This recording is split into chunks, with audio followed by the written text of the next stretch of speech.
आम्ही सगळे पैसे ठेवले आहेत.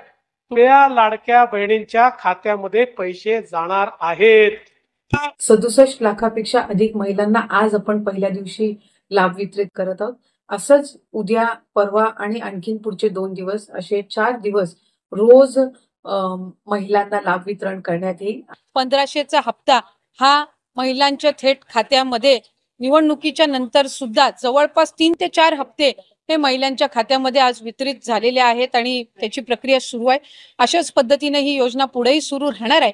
2100च्या बाबतीतली जी भूमिका आहे ती राज्याचे मुख्यमंत्री देवेंद्र फडणवीस साहेबांनी, अजितदादांनी, शिंदे साहेबांनी सुद्धा वेळोवेळी मांडलेली आहे. एखादी महत्त्वाकांक्षी योजना ज्या वेळेला आपण आणत असतो त्यावेळेला त्याचा योग्य तो निर्णय राज्याचे मुख्यमंत्री आणि महायुतीचं सरकार ज्या वेळेला घेईल त्यावेळेला विभागाच्या वतीने आम्ही ते निश्चितपणाने या ठिकाणी घोषित करू. आज 1500चा लाभ देत असताना सुरुवातीला तर विरोधक म्हणायचे की हे 1500 पण तुम्हाला मिळणार नाहीत, पण त्यानंतर आम्ही ही योजना यशस्वीरित्या राबवली. त्याच्यानंतर म्हणायचे की निवडणुकीच्या नंतर ही योजना बंद होणार, पण आज 2,52,00,000 महिलांपर्यंत आम्ही हा लाभ त्या ठिकाणी पोहोचवत आहोत. आणि आज 36,000 कोटींची जी तरतूद अर्थसंकल्पामध्ये करण्यात आलेली आहे जेणेकरून ही योजना अशाच पद्धतीनं पुढे सुरू राहावी.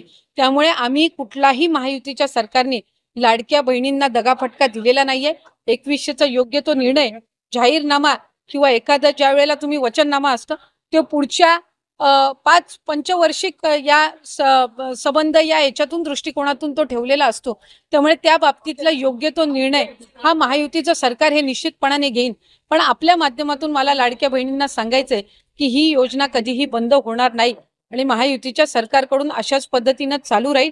या उलट या अर्थसंकल्पामध्ये महिलांना आर्थिकरित्या सक्षम करण्याच्या दृष्टिकोनातून उमेद भवन असतील, अस्मिता भवन असेल, त्याचबरोबर त्यांना सक्षम करण्याच्या दृष्टीतून आर्थिक साक्षरता आणणं असेल, हे सगळे उपक्रम हाती घेण्यासाठी सुद्धा भरीव तरतूद ही या अर्थसंकल्पामध्ये केलेली आहे.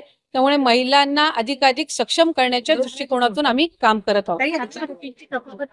आपल्या माहितीसाठी मला सांगायचंय की मार्च महिन्यापर्यंतचा जो हप्ता आहे तो अर्थसंकल्पाच्या